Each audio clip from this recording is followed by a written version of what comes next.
Welcome to the Investor Fuel Real Estate Investing Show, where I interview the nation's top real estate entrepreneurs, industry leaders, and other amazing entrepreneurs to help educate and inspire you to take your business and your life to the next level. My goal is to add tremendous value to you during every single episode of this show. If you get value, I'd love it if you subscribe on your favorite podcast player, subscribe on YouTube, and my very favorite, please share this with your community so we can impact even more entrepreneurs. Let's start today's show. Hey, everybody. Welcome back to the show. Today, I'm here with Crystal. She runs a title company in the DFW area, actually several markets. So we'll talk about that a little bit more. We've actually done a fair bit of work together over the years, although it's been a little while. But we're going to be talking about kind of the ins and outs of owning a title business and running a title company today. So, Crystal, welcome to the show. Hi, thank you for having me. Good to see you. So you and I have done a lot of work together over the years, a number of years back, and then we hadn't talked for a number of years, and you just popped up again and actually joined Investor Fuel. So excited to have you in the mastermind and excited to kind of catch up some more and hear what you've been working on. Yeah, no, actually, I've been looking for a group like Investor Fuel, so I'm really, really excited to kind of see where the value will be for me going into the new year. Yeah, My goal is to be a better version of myself from last year, so I hope this is really going to be valuable to me. that's great. That's all we can hope for is I kind of use, I didn't come up with this, but the phrase like, we got to get 1% better every single day, like just constantly focus on improving, right? I'm trying. I try every single day. Every time I wake up, Yeah. did I do good yesterday? Was I good enough? Yes. And so that's how I am every time I wake up. I just have to remember that. I have to be better than Yeah. yes. hmm Yep. Awesome. Well, hey, before we kind of jump into this, tell us a little bit about you and your background and kind of how you found your way into, I guess, where you are today. Yeah, no, grew up in title. This is basically the only profession industry that I've known. I started out really young in the industry and it's kind of molded me to who I am today, my character, my morals. As you grow in an industry and you work ethic and you work hard, um, there was a point in my career a few years ago that I was like, I pretty much met my cap. And so, where am I going to go from here? I can continue to do what I'm doing and be complacent, work for someone else, and you know, not have the stresses or of ownership or operations. And I was scared to even think about going that route. But I had an opportunity where somebody approached me and said, "Hey, um, I want to help you. I see how hard you work, and you deserve to at least try." And so I had a really good backing that helped me start the title company. And it was amazing. It was an amazing process to go through with people that you trust, because that's number one. But also, realizing that it wasn't as scary as what I thought it was going to be. I could have never imagined even a year from opening Stellar that I would ever have opened a title company. So hmm it's very, very rewarding to see it flourish and grow, starting with one office, and then now we're at four in just 2.5 years. Yeah, that's amazing. Yeah, I think a lot of people don't really realize. I mean, I, I guess what would you say are the key differences between, being probably a top closer for most of the companies that you worked at, like a title closer, and then owning your own business? Like now you've got to manage the team, you've got every, responsibility as an owner for that any business has. But what have been the primary differences you've seen so far? Well, in the latter of my career, I was managing my own branches, right? So I had my own Okay. employee. I was operating like I was my own little franchise, although I wasn't, Yeah. right? And a few of those title companies, I was the face of the company, but I didn't reap any of the rewards. And none of those owners wanted to give me ownership, even though hmm the bread and butter, right? And Yeah. so, um, you know, I still managed my own team. I still hired and fired on my own team at a smaller scale. So I already had the leadership skills, I guess, the foundation to, if I was going to start my title company, I knew that I could do it to a certain extent, right? Like I knew I wasn't not confident in that. It was just the scary part of actually just taking the chance, right? Because the failure part of it is what really I just didn't want to fail.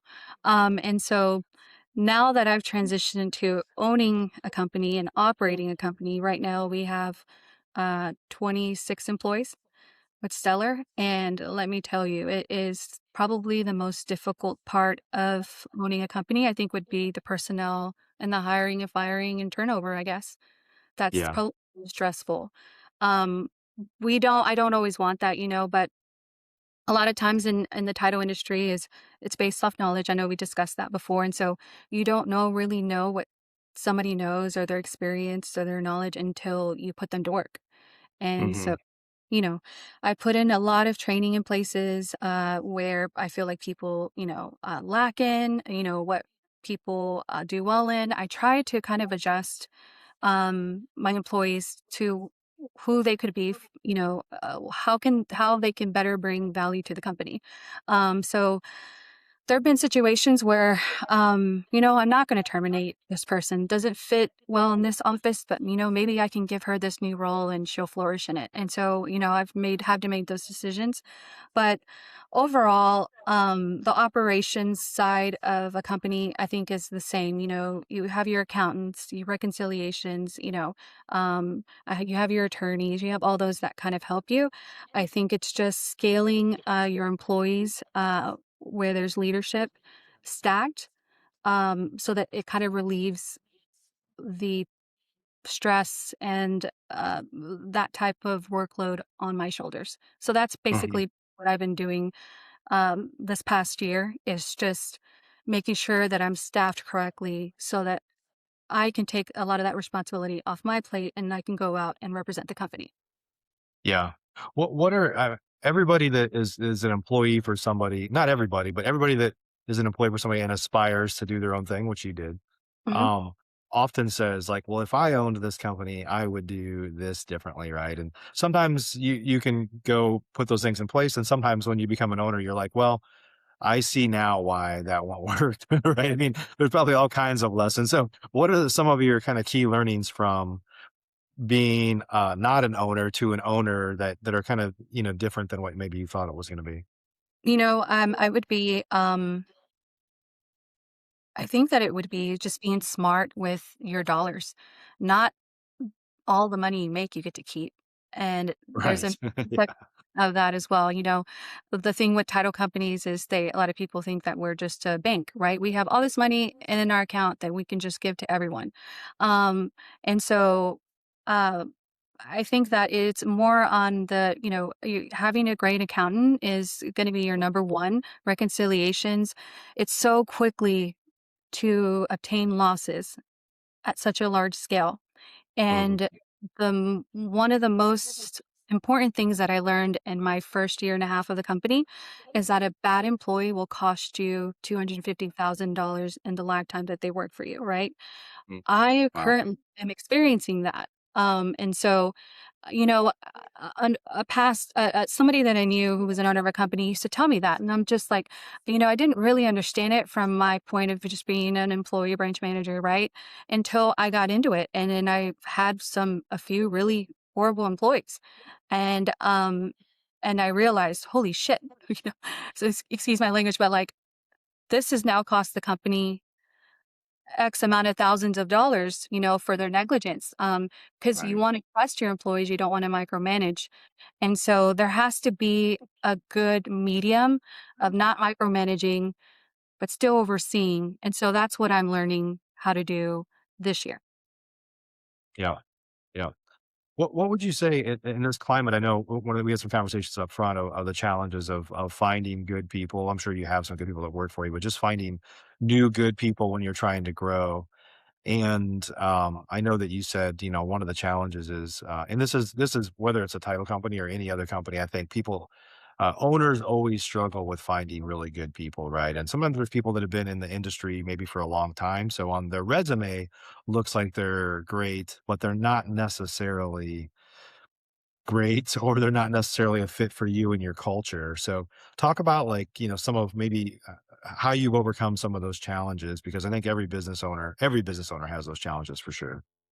Yeah, I've give everyone an opportunity when they come in to just be honest, right? You can go through the interview process, and when you're in the interview process, I understand that they're going to say, "Yes, I can do it."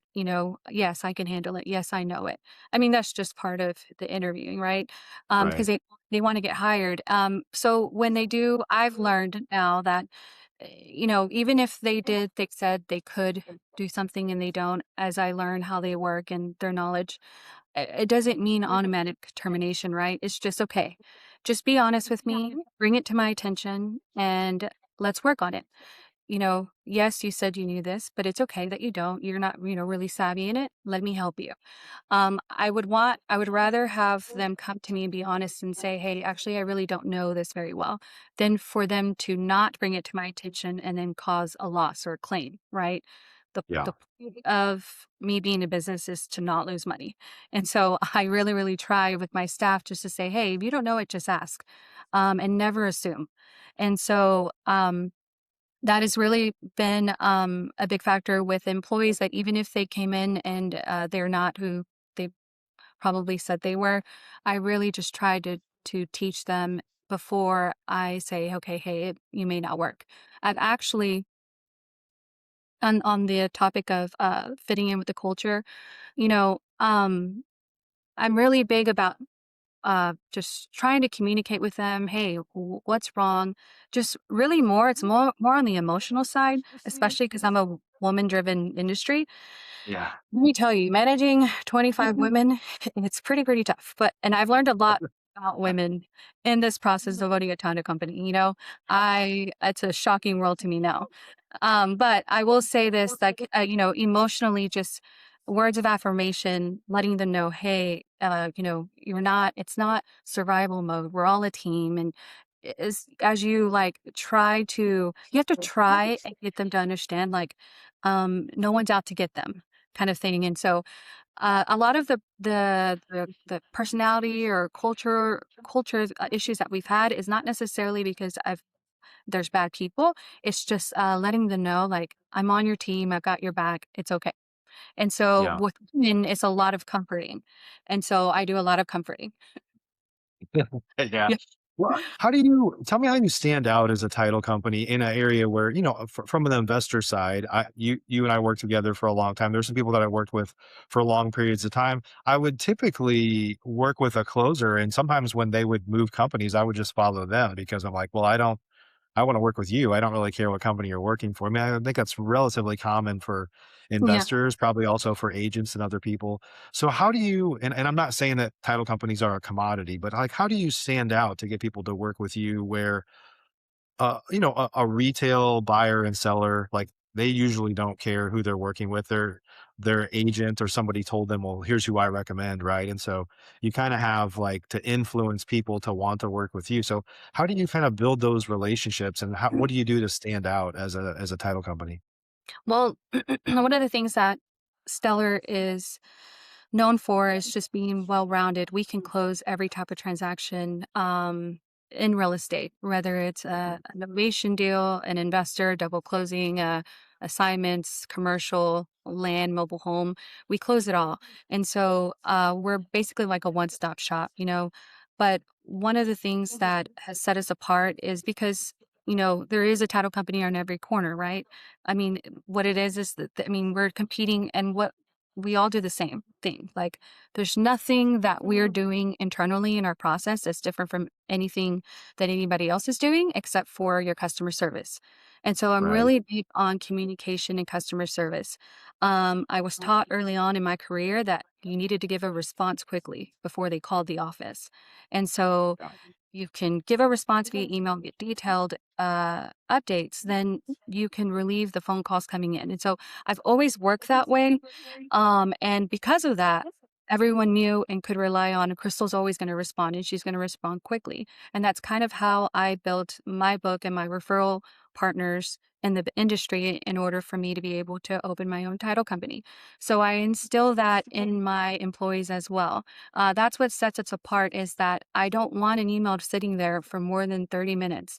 I'm really big on sundown. If at 5:30 when you cut off before the end of the day, give everyone an update. "Hey, we're not touching it and we can't get to it now, but we'll get to it in the morning. Just any type of communication so that our clients are not left wondering. When you wonder, a doubt sets in, and I don't want Yeah. the doubt set in with the clients. I want them to always think that Stellar is going to be dependable. So yeah, so I mean, I think that that's what sets Stellar out separately from any other title company is that we're not just specific to one niche or one type of transaction in title Texas, real estate markets, but we're also we're really big on customer service and communication. Yeah, that's great. And honestly, from my perspective as an investor, that was always the most important thing to me. Like, I don't want any surprises, like just clear communications. And there are people that I'd worked with over the years, not you, that like I felt like, why do I have to keep asking them for a status update? Like, why can't they just keep me posted? I mean, because I'm, effectively, I'm trying to go generate more business that I can send to them. Like, just make this, just keep me in the know of what's going on, right? And so, I would say communication is definitely key. That's great. Yeah. Yeah. Yeah. So let's talk a little bit about so you work with I'm sure I know you work with investors still and you work with the retail side. So what makes a good client for you? I'm sure that there's some investors that have driven you nuts over the years with just Mhm.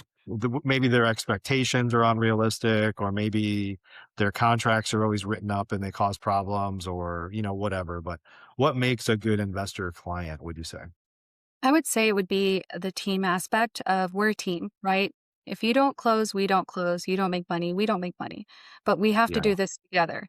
Now, the title company it can act as like a transaction coordinator in certain ways, right? And so we're really good about that at Stellar. But in no way, shape, or form do we work for you. And can you disrespect or belittle the Mm, title closing team? And so I have yeah. actually fired clients and told them to take their business elsewhere. And this is why is the investor niche is already so stressful and high strung. We don't need the added stress in our email of people talking down to my closing team, especially because I know how hard and how late we work. We're Mhm. we're clearing very difficult, distressed title, title work. And so it's one of those things of, hey, be patient, give us some time. A lot of times it's just like snapping of the finger of, well, why can't you get this done quickly? And it's just like, there's 12 people dead on title, like you just brought us a contract 3 days ago, just give us some time. So it's like unrealistic on the investor side, but I think more it's just educating them to let them know, because I know that they're just a lot of times these investors they don't understand the process on our end and how detailed oriented it is, and so I like to say, hey, realistically, I like to like actually talk with them. And sometimes they get it, and sometimes these investors like, no, like you work for me, do as I say. And so that's really, really tough. So I like to, when we do get a new prospect client who reaches out to us and say, hey, I've heard about you, I want to work with you, that's one of the first things that I say is just like, we have to be a team together. And I will always back my clients like if you were my employee. It's one of those things where I will do anything I can to help my clients be successful. And so the only thing that I ask for is just respect of my closing teams and my employees. Yeah. Yeah, that's great. And remind me, what markets do you work in again? All the So markets? I have an office in Houston, San Antonio, Grapevine, and Frisco. Okay. And Yeah. so you have your ear to, I mean, these are major markets where there's a lot of real estate activity going on. You have your ear to the ground, like few people in a unique situation. You see title issues, you see lender delays, you see like all kinds of stuff. So kind of tell us what you see that's going on and maybe like where some problems are and where things may be getting better. Like maybe let's start with kind of like the lender side. Do you see things like, how are they comparing to maybe how they were over the past, 6 months? Are things getting better? I know there've been some delays. Like, how's that how's that looking? So on the retail side, on the lending side, I feel like things are steady. Uh, they're not as bad as what it used to be when interest rates dropped, right? But I don't see if we're seeing it going back to lower interest rates unless there's some miracle on Sure, our yeah. right? But I just feel like I feel like the culture and the economy has shifted truly into the creative side of real estate. I feel like our market won't be a traditional go back to that traditional mindset of real estate where the realtors kind of ruled the market, right? I feel like the investors have kind of transitioned to being at the top because there's more creative ways to buy real estate now. And Hmm. I'm seeing a big shift in that in our market where I uh, believe that the market it's very so there's a misconception right now. A lot of questions that I get is, it's so slow. Realtors, lenders, I'm not busy. It's so slow. And that's like, well, I'm not in that position. We're a high volume just because we deal with investors and they're really Right. surprised. And it's just like, telling these realtors, like, you have to get creative. You're depending on a retail interest rate to drop so that you can acquire, you know, buyers. I mean, it's just one of those things where we're not in that market anymore in that culture of real estate. I really don't think so, especially in Texas. I think it's going to stay investor driven for a while. Yeah. Um, yeah. Yeah, but I'm Yeah. seeing it Yeah. all Texas. Houston the same way, San Antonio. Um, there's always gonna be hard money, and so that's coming into play. Like, I'm seeing hard money now competing with retail conventional loans. I if you're in the hard money business, you're probably doing really, really well. I mean, we are closing a lot of transactions where people are now opting of not using their own capital and leveraging it. And so that's probably the number one question right now that I get is, Crystal, I need a hard money lender. Do you know anyone? And of Wow. course I do. Right? And so hard money lending, if you're in that, if you want to get into that, I feel like this is the best time to do that. Yeah. Yeah, yeah. Wow, that's great. Well, how about would you say there's been a lot of, there's been this belief that a big part of the slowdown, this is probably more on the retail side, is that people don't want to give, people don't want to give up their 2.5 to 4% mortgages. And I'm sure that's true. Like people, property values have gone up, interest rates have gone up. So some people just can't afford their next house given the fact that values have gone up and rates have gone up. So the belief has been a big part of the slowdown is people just don't want the asset of the mortgage they have is greater than the asset of the house in some instances. So, but I have heard some rumblings that like people are starting to refinance even at higher rates and stuff just because they've got trapped equity and they need capital. And so do you feel like you're seeing a lot more people kind of give up those cheap mortgages that were bought during the years where mortgage rates were really low? Does that feel like that's an uptick right now, or do you have Yes, any thoughts on that? we Yeah. are seeing that for sure. Along with that though, we're also seeing people who got these mortgages with these low interest rates not able to afford the mortgage payments anymore, right? Because they were Yeah. first time home buyers with low interest rates giving grants, and now they're at the point where they're going into foreclosure. So we're seeing a lot of those properties going into a subject to type transaction because they just want out of their Yeah. mortgage. And so a lot of those homes, I mean, just recently, the amount of new builds that are coming across my desk that are from 2023, 2024, no, 2022, 2023 that are are going in foreclosure that are now, we're doing a sub 2 transaction.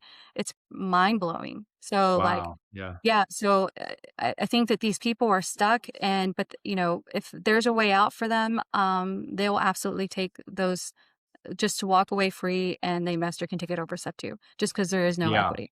Yeah. Yeah, people don't. I mean, a lot of people don't realize. Like, I guess when the national news talks about stuff like this, like, well, people might have a inexpensive rate on their house, but their cost of living has gone up, insurance rates have gone up, taxes keep going up, property taxes keep going up, and so a lot of people, even if their mortgage is affordable, like all the other things have become unaffordable, and that's just part of the package that they might have to sell just to get out of that situation. Yeah. Yeah. Yeah, yeah. Well, Crystal, thanks so much for spending some time with us today. Good to see you always. Yeah, likewise. If folks want to connect with you, Stellar Title, learn any more about what you've got going on, where can they go? There is a website, stellartitleco.com.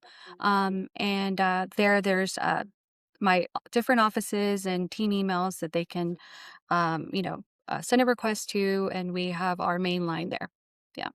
Awesome. Awesome. Well, I encourage people, especially in major Texas markets, to check you out because you've always been great to work with. So appreciate you. And thanks for joining us on the show today. Yeah, I appreciate you. Thank you. Yeah.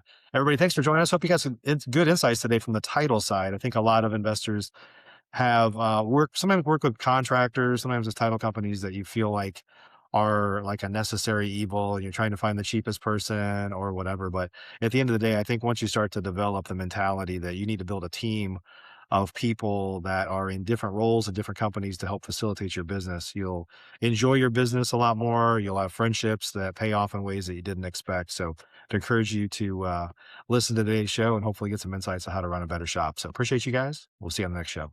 Thanks for joining us for today's show. You can learn more about the amazing benefits of the Investor Fuel Mastermind community, including surrounding yourself with hundreds of other rock stars, 100% financing on your deals, and members-only discounts from vendors you're likely already using that, as a member of Investor Fuel, will save you more than the cost of your membership.